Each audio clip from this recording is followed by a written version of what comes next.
ఈ cess amount కేవలం మీకోసం ఏ బెనిఫిట్ వచ్చేలాగా ప్రయత్నం చేస్తానని మీ అందరికి చెప్తూ ఇంకొక విషయం చెప్పినారు. ఇప్పుడు నేను కార్మిక శాఖ మంత్రి అయిన తర్వాత 65 ఐటీఐ సెంటర్స్ని ఈ సెంటర్స్ అన్నీ కూడా మోడర్నైజ్ చేయడం జరిగింది. దాంతోపాటు 46 అడ్వాన్స్ టెక్నాలజీ సెంటర్స్ కూడా స్థాపించడం జరిగింది. ఒక మంచి ఐడియా ఇచ్చినారు. నేను మా డిపార్ట్మెంట్లో ఇదే చెప్తున్నాను, మీరు ఈ కొత్త జనరేషన్లో కొత్త ఉద్యోగాలు ఏదైతే కల్పించాలో వీళ్ళకు ట్రైనింగ్ ఇచ్చేలాగా చేద్దాం. మనము వీళ్ళకి ట్రైనింగ్ ఇచ్చినప్పుడు ఇమ్మీడియట్లీ వీళ్ళకు బయట జాబ్స్ దొరుకుతాయి.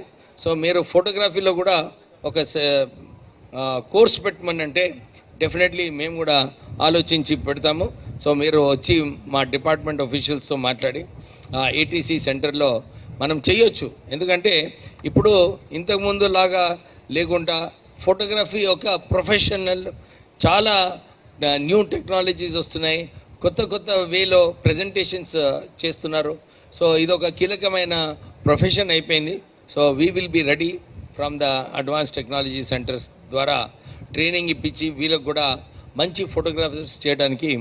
ఎందుకంటే నేను చూస్తున్నాం ఇవాళ రేపు ఒక్కొక్క వెడ్డింగ్లో photographers, videographers 10 lakhs 12 lakhs charge చేస్తున్నారు. సో మీరు మంచిగా ట్రైన్ అయిపోతే మీకు కూడా ఈ అవకాశం వస్తుంది. సో డెఫినెట్లీ మా ఏటీసీ సెంటర్స్ ద్వారా మేము ఈ కోర్స్ని కూడా ఇంట్రొడ్యూస్ చేయడానికి రెడీగా ఉన్నాము. లాస్ట్ పాయింట్ మీరు అన్నారు, మా అంబేద్కర్ కాలేజ్ ఇన్స్టిట్యూషన్లో మీరు స్కాలర్షిప్ ఇవ్వమన్నారు. నేను మీకు తెలుసు 50 సంవత్సరాలు అయింది. మా నాన్నగారు కాకా వెంకటస్వామి గారు పేద ప్రజలకు ఎవరైతే ఫీజు పే చేసుకోలేదో వాళ్ళకు మంచి విద్య కల్పించాలని చెప్పి ఈ సంస్థ స్టార్ట్ చేసినారు. సో మేము ఎప్పుడు కూడా డొనేషన్స్ తీసుకోము. ఆల్రెడీ మా సిఎస్ఆర్ ఫండ్స్తో ఇదే కార్యక్రమం చేస్తున్నాం. కానీ ఒక మంచి స్కీమ్ మా వైఫ్ నడిపిస్తుంది ఇప్పుడు. సో షీ స్టార్టెడ్ అనమాట. ఏంటి ఈ స్కీమ్ అంటే, ఎప్పుడు నేనే రికమెండ్ చేస్తుంటే, అరే ఇది ఇక్కడ డిస్కౌంట్ ఇవ్వండి, ఇక్కడ కొంచెం ఫీజు తక్కువ చేయండి, ఇవన్నీ చేస్తుంటే ఆమె ఒక సజెషన్ ఇచ్చింది. ఒక పని చేద్దాము, కాలేజ్లో అందరికీ ఎవరైతే 75% మార్క్స్ అచీవ్ చేస్తారో వాళ్ళందరికీ ఫీజు మాఫ్ చేద్దామని చెప్పి ఒక స్కీమ్ పెట్టడం జరిగింది. సో మీరు చెప్పినట్టుగా అడ్మిషన్ ఇప్పించే బాధ్యత నాది. మంచిగా చదువుకొని మంచి మార్క్స్ తీసుకొస్తే ఆటోమేటిక్ నా దగ్గరకు వచ్చేది అవసరం ఉండదు. మీరు ఆ మార్క్స్ షీట్ అక్కడ అడ్మినిస్ట్రేషన్ పోతే వారే అక్కడ నెక్స్ట్ ఇయర్ ఫీజు మాఫ్ చేస్తారు. సో ఈ స్కీమ్ ఉంది. దీని వలన యాక్చువల్లీ మీరు సర్ప్రైజ్ అయిపోతారు. మా దగ్గర చాలామంది కంపార్ట్మెంట్ చదువుకున్న వాళ్ళు వీళ్ళందరూ కూడా మా కాలేజ్ ఇన్స్టిట్యూషన్లో జాయిన్ అవుతారు. మొన్న లాస్ట్ ఇయర్ ఇంటర్మీడియట్లో ఫస్ట్ ఇయర్లో మాకు 6 స్టేట్ ర్యాంక్స్ వచ్చినాయి. 2nd, 4th, 5th, 6thలో 2 ranks. So మంచి విద్య నేర్పిస్తున్నాము అక్కడ. ఈరోజు ఈ స్కాలర్షిప్ స్కీమ్ ఏదైతే మేము ఇంట్రడ్యూస్ చేసినామో సుమారు 70% మందికి వాళ్ళు they are utilizing this scheme. So it is a good program. మీరు పంపించండి, వీ విల్ డెఫినెట్లీ హెల్ప్. మా సతీష్ ఉన్నాడు, ఫోటోగ్రాఫర్ అసోసియేషన్ ఎప్పుడు ఎంట పడుతుంటాడు. తెచ్చి స్లిప్ ఇచ్చినాడు, సార్ మీరు ఫోటోగ్రఫీ భవన్ కరీంనగర్ గురించి మాట్లాడాలని చెప్పి. సో పెద్దపల్లి గురించి ఇప్పుడే మీకు మా వంశీ ఉన్నారు ఎంపీ ల్యాండ్ ద్వారా మీకు 10 లక్షల రూపాయలు ఇమీడియట్లీ నేను శాంక్షన్ చేపిస్తాను. మీరు ల్యాండ్ చూసుకోండి. 10 లక్షలే కాదు, ల్యాండ్ ఉంటే డెఫినెట్లీ రేపే ఎస్టిమేట్ ఇవ్వండి. నేను మా వంశీకి చెప్పి రిక్వెస్ట్ చేస్తే ఆయనకు ఇస్తాడు. ఎందుకంటే సతీష్ ఆయన చాలా సతాయిస్తూ ఉంటాడు ఎప్పుడు ఫోన్లు చేసి. సో ఆయనకు కూడా సతీష్ ఫోటోగ్రాఫర్స్ గురించి తెలుసు. సో డెఫినెట్లీ మీకు 10 to 15 lakhs మీకు శాంక్షన్ చేస్తామని చెప్పి మీ అందరికీ మాట ఇస్తూ, ఇంతకుముందు ఒక వ్యక్తి ఫోటోగ్రాఫరు యూనిటీ ఈజ్ స్ట్రెంగ్త్ అని చెప్పి వారు ఫోటోగ్రాఫర్స్ యూనిటీ ఐక్యత ఉండాలని చెప్పినారు. అన్ని అసోసియేషన్స్లో నేను ఇదే అడ్వైజ్ చేస్తూ ఉంటాను. అసోసియేషన్ స్ట్రాంగ్ ఉన్నప్పుడే మనం ఏదైనా గవర్నమెంట్ నుంచి ఎక్కడైనా డిమాండ్ చేయవచ్చు. అసోసియేషన్ స్ట్రాంగ్ లేకుంటే ఎవరు కూడా ఏం చేయలేరు. సో మీరు ఈ అసోసియేషన్ ఇట్లానే స్ట్రాంగ్ పెడుతూ మంచి కార్యక్రమాలు చేస్తున్నారు. మీరు కంటిన్యూ చేయాలని చెప్పి మీ అందరికీ మళ్ళొకసారి అభినందనలు చెప్తూ ముగిస్తున్నాను. జై హింద్. సార్ మీరు కేవలం పెద్దపల్లికి మంత్రివర్యులు కాదు సార్, రాష్ట్రం మొత్తానికి మంత్రివర్యులు సార్. మీరు హైదరాబాద్లో ఫోటోగ్రఫీ భవన్ గురించి చెప్పాలి సార్.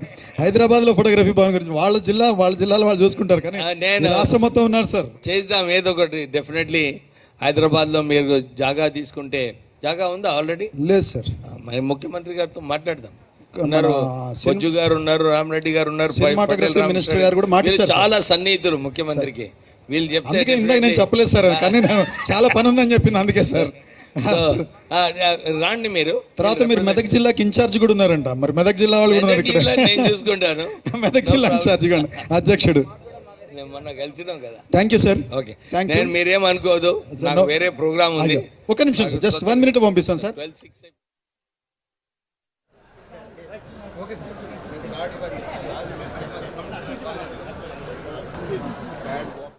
కాలగర్భంలో కలిసిపోయిన చరిత్రను సజీవంగా ఉంచేదే ఫోటో. ఆండ్రాయిడ్ మొబైల్ చేతికి రావడము ఫోటోగ్రాఫర్ల యొక్క ప్రాముఖ్యత తగ్గుతూ వస్తుంది. కానీ ఎంత ఆండ్రాయిడ్ మొబైల్ ఉన్నప్పటికీ ప్రస్తుతం కూడా భవిష్యత్ తరాలకి, ఈరోజు నేను ఒక యువ ఎమ్మెల్యేగా కావచ్చు, అదేవిధంగా మంత్రి గారే కావచ్చు, ఇక్కడ ఈ సొసైటీలో ఈ సమాజంలో బతుకుతున్న ప్రతి పౌరుడు భవిష్యత్తులో మన మునిమనుమలు చూడడానికి ఒక సజీవంగా చరిత్ర ఉండాలంటే పోటీ లేనిది ఏది కూడా కాదు, అది జగమెరిగిన సత్యం. కాబట్టి ఫోటోగ్రఫీ విషయంలో మీ అధ్యక్షులు గారు చాలా అనేక విషయాల్ని చెప్పడం అనేది జరిగింది.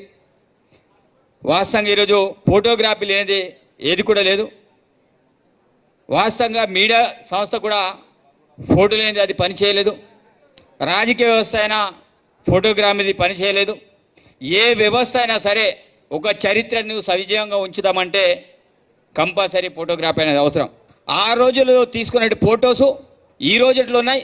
అదేవిధంగా మార్లవహిలో గ్రామంలో ఇప్పటికీ హైమండ్ రాప్ సంబంధించిన ఫోటోలు, ఆ రోజుల్లో హైమండ్ రాప్ గారు ఆ ప్రాంతంలో వచ్చి ఏ రకంగా సందర్శన చేశారు, ఏమేమి చేశారు, సజీవంగా ఫోటోలు అంటే కారణం ఏంటిది? ఆ రోజుల్లో తీసిన ఫోటోలు తప్ప ఇంకేవి కూడా కాదు. ఈరోజు మా చేతిలో 1-2 లక్షల సెల్ ఫోన్ ఉంటుంది కావచ్చు, అది కొన్ని రోజులు మాత్రమే, అది తాత్కాలికమే. రాష్ట్ర వ్యాప్తంగా అసలైన ఫోటోదారులు ఎవరు, తాత్కాలికమైన ఫోటోదారులు ఎవరు, ఎవరికి ఐడెంటిటీ కార్డులు ఇవ్వాలి, ఎవరికి ఐడెంటిటీ కార్డు ఇవ్వకూడదు, ఎవరికి ఇన్సూరెన్స్ చేయాలి, ఎవరికి ఇన్సూరెన్స్ చేయాలి, ఈ సంఖ్య మీలో లేకపోతే మీరు ఎన్ని అర్జీలు పెట్టినా ఏం చేసినా ప్రయోజనం శూన్యం. ఎందుకంటే గౌరవ ముఖ్యమంత్రి గారు చాలా స్పష్టంగా అతని మనసుకి తట్టుకుంటే ఏదైనా చేయగలుగుతాడు. ఎస్, వీళ్ళతోటి మనకు ప్రయోజనం ఉంది, ఈ కుటుంబాలన్నీ కూడా ఆర్థికంగా బాగుపడాలి, ఈ కుటుంబాలన్నీ కూడా సంక్షేమంగా ఉండాలి. ఈరోజు ఫోటోగ్రఫీ యొక్క విలువ చాలా ముఖ్యమైనది. అలాంటప్పుడు గౌరవ ముఖ్యమంత్రి గారు ఆలోచించినప్పుడు ఒక్కొక్కరు పేరు మీద ఒక ఇన్సూరెన్స్ చేయించాలనుకున్నప్పుడు అది పెద్ద సమస్య ఏమి కాదు.